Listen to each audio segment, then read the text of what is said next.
So hello హీరోని ఈరోజు అయితే వెనస్డే కాబట్టి వైట్ షీట్ అయితే వేసుకొని వెళ్ళిపోయిన కాలేజీకి అయితే ఈరోజు. సో కాలేజీలో అయితే సినిమా షూటింగ్ అయితే అవుతుంది గ్యాస్. హీరోతో అయితే మా ఫస్ట్ ఇయర్స్ అయితే అందరు ఫోటో దిగుతారు.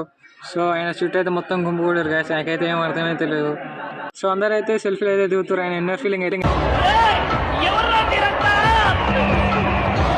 సో క్లాస్లో అయితే C++ ఎగ్జామ్ పెట్టింది మేడం అయితే.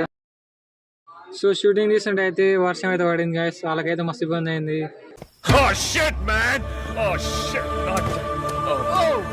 సో వర్షం అయితే ఆగిపోయింది. ఇంకా మళ్ళీ షూట్ అనేది స్టార్ట్ అయింది. ఇంకా మూవీ నేమ్ వచ్చేసి degree days guys, coming soon అంట. సో ఈరోజు లాస్ట్ డే అంట గైస్. సో మన జయకృష్ణ అయితే కలిసిండు గైస్ ఈరోజు. కాలేజ్ అయిపోయి నడుచుకుంటూ అయితే వెళ్తున్నాను. హాస్టల్కి అయితే వచ్చేసిన గైస్. ఇంకా thanks for watching this video. Like, share and subscribe guys.